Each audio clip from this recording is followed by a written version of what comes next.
By now, all your little ghosts and goblins should be tucked into bed, dreaming about all the candy they collected on their trick-or-treat travels. But what about those real spooks and spirits? KRDO News Channel 13's John Carroll and photojournalist Jessica Hines takes us ghost hunting with an expert. Of course, the unknown is always scary when you can't see or understand. History lives inside the Colorado Springs City Auditorium. Since opening its doors in April of 1923, it has played host to scores of events, and for many years, it was the center of the Colorado Springs social scene. But if you believe one group, something else lives inside this historic building. We are a scientific team that likes to document the paranormal. Meet Maysandra Gray. She leads a group called Pure Paranormal. Their Ghoul School helps people learn the art and science of ghost hunting. We don't use Ouija boards, we don't use pendulums, we don't do seances. Everything is scientific and nothing is scary and out of the ordinary. Pure Paranormal uses recording devices to capture EVPs, or electronic voice phenomena, disembodied voices of those who have passed on. And it's not as exciting as it looks on TV. It's a lot of waiting, it's a lot of working, especially going over the evidence for the team. That takes a long time. Maysandra says while she believes in spirits, she's never actually seen one.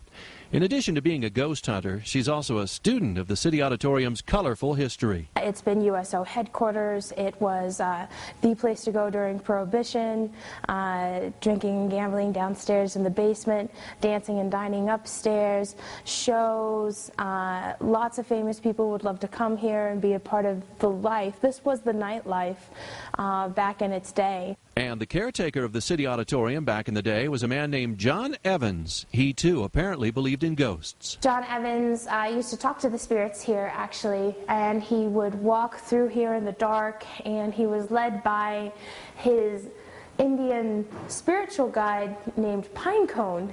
Evans lived in an apartment above the backstage dressing rooms, but he was also familiar with the Prohibition-era tunnels that led to downtown.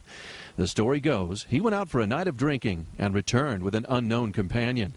When he didn't report for work the next day, co-workers searched his apartment. He had been stabbed to death, and he was unrecognizable. It was one of the most brutal murders of its days, back in 1936. And it is said that John is still here, walking the walls and still doing his caretaking job here in the City Auditorium. And apparently Evans is not alone. A couple more spirits are believed to reside under the stage in the basement of the auditorium. Gray tells the story of two men who had racked up significant gambling debts. When they finally didn't pay up, they were taken down here into the boiler room and put over in here, and then shoved in there and burned to death.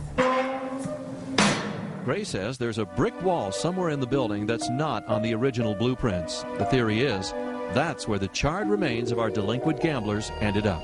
So is the Colorado Springs City Auditorium really haunted? I guess it all just depends on what you choose to believe. As for me, I think it's just an old ghost story. John Carroll, KRDO News Channel 13.